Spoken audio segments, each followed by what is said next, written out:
and in this episode I'm going to show you a game from Serbian Championship under 16 from 2009, when in the last round I played against a leading player, and I was tied from third to fifth place. At that point I had 5.5 out of 8, and my opponent needed just a draw to make sure that he's first. And let's see how it went. At that point, I played only exclusively Petrov defense, and players had easy time to prepare against me. And mostly, I hated this d4 move. I preferred for my opponents to play knight takes e5 and then to transpose to some symmetrical structures which suited me more. So I kind of hated this. Even though this is also symmetrical, it is less pleasant to face. And I knew theory until this point, bishop f5, and I knew that bishop d3 is slightly better for white, but I was mostly improvising after that. So I took on d3, bishop e7, and I was just like, okay, now it's no theory, and I will just play from head. And he castled.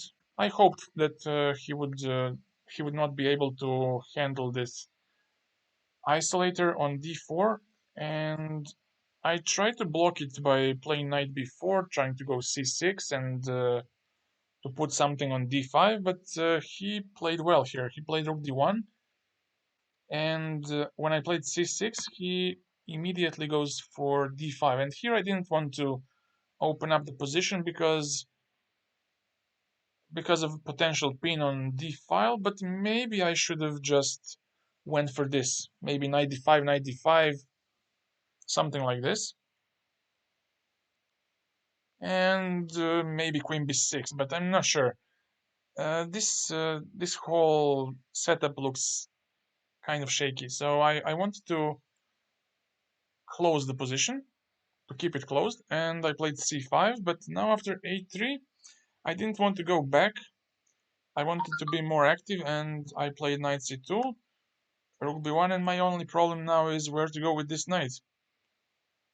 Because if he attacks it on the next move, then I have to give up my pawn. So that's the only problem with this move. But I thought that I would have some compensation for a pawn. So I played bishop f6, knight e2, queen b6, and now he plays queen a4. And here I have to go knight d4. Takes, and now he has extra pawn. And just to mention, on move 10, around move 10, I offered him a draw. Even though only with a win I could get a medal, bronze medal, I think. But I offered him a draw because I wanted the rating more than a medal, which is kind of weird. But yeah, I played rook a8. I was hoping for some active play, and I got something. I at least got open file. Knight f3 goes back because I wanted to go rook c4 now to capture this knight. So he goes back. He's preventing this. Rook c4 and now only move b4. Maybe queen d7 was possible, but b4 looks more natural. Knight e4. Now I have a threat of triple fork. But he has first bishop e3 and after this rook d3. Because now after knight c3, which I played, he has queen b3. And now I have to defend it to spend the tempi on this. And he has rook e1. Queen d7. And here he goes knight d2. Which was a mistake. I think better was just to go bishop d2 to consolidate, because now after queen f5, he has rook c3, bishop c3, and he has two pieces for a rook. because now after queen d3, he can just defend with the rook e3, and then he is much, much better. But he plays this, and he overlooked this move, queen f5. And now I'm very, very satisfied with my position because he cannot defend by queen c2 because of this. Knight e2, rook e2, rook c2, and GG. So rook c3 was played here, even though this was, I don't know why he didn't play this, because if I take, he has knight a5 at least, and I still have to work for some advantage. Maybe it's equal, but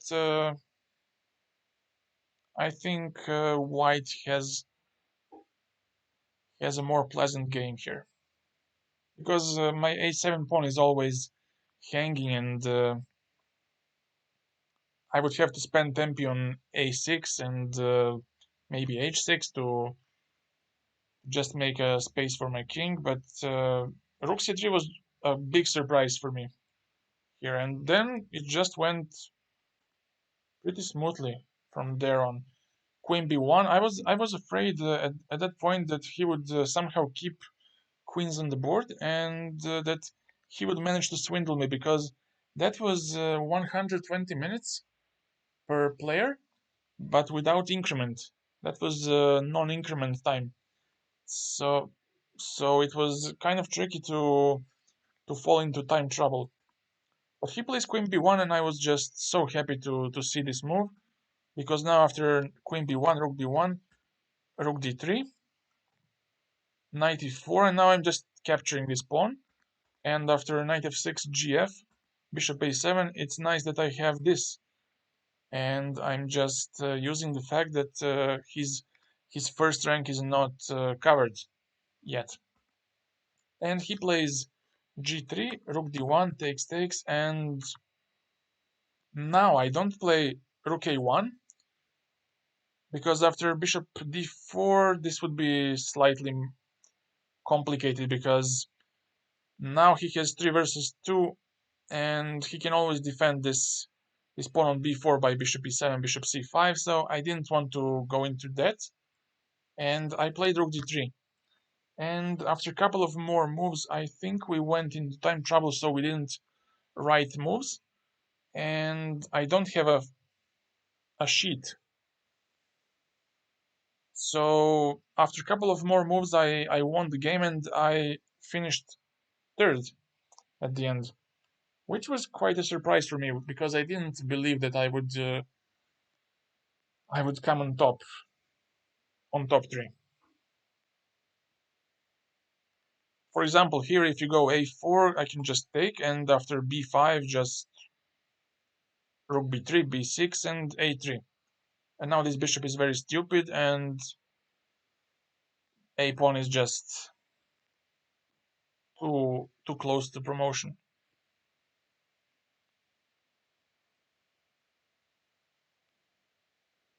So what's the moral of the story? The moral of the story is, don't be afraid.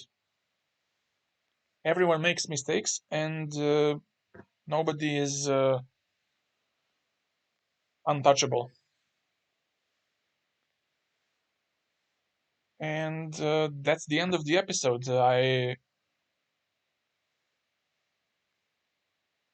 I'm signing out. Bye bye.